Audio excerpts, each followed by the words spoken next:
শিল্পায়নে পুঁজিবাজারের ভূমিকার পাশাপাশি অর্থনৈতিক উন্নয়নেও পুঁজিবাজারের গুরুত্ব অপরিসীম। গেল বছরের মাঝামাঝি সময়ে পুঁজিবাজার স্থিতিশীল ছিল, কিন্তু বছরের শেষ দিকে নানা ইস্যুতে বাজার পতন শুরু হয়, ফলে বেকায়দায় পড়েন বিনিয়োগকারীরা। গত কয়েকদিনে টানা দরপতনে আন্দোলনে নেমেছেন বিনিয়োগকারীরা। সরকারের অবহেলাকে দায়ী করছেন তারা। পুঁজিবাজারের জন্য যারা কাজ করতেছে এসিসি ডিএসসি, এসিসির খায়রুল সাহেব বলছিল যে আমি 3 মাসে বাজার ভালো করতে না পারলে আমি পদত্যাগ করব। আজকে বাংলাদেশ ব্যাংকের অযাচিত হস্তক্ষেপের কারণেই বাজারের মূল ধসের একটি কারণ। পরিসংখ্যানে দেখা যায়, নতুন বছরের শুরু থেকে 25 ফেব্রুয়ারি পর্যন্ত ডিএসই এর প্রধান সূচকের পতন হয়েছে 412 পয়েন্ট।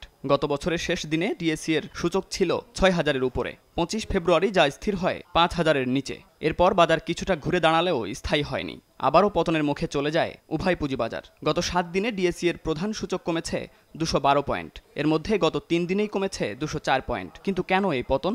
বিনিয়োগকারীরা তারা 6000 ইন্ডেক্সে 5900 ইন্ডেক্সে তারা মনে করছে that was the end to the slide.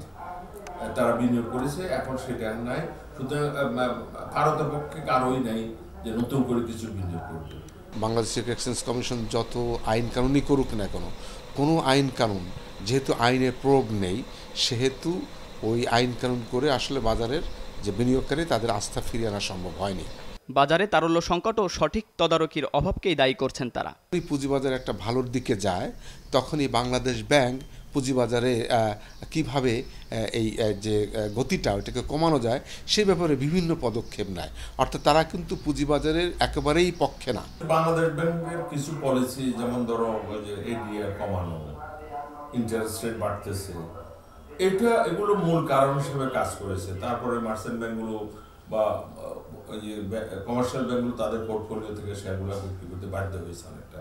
আইসিবিও inactive, এবং তারাও আমার শোনা মতো তারাও শেয়ার বিক্রি করে দিয়েছে। ডিএসই এর কৌশলগত অংশীদারের বিষয়ে জটিলতার কারণকেও উড়িয়ে দিচ্ছেন না বিশেষজ্ঞরা। মুন্নাফ রশিদ, নিউজ 9, ঢাকা।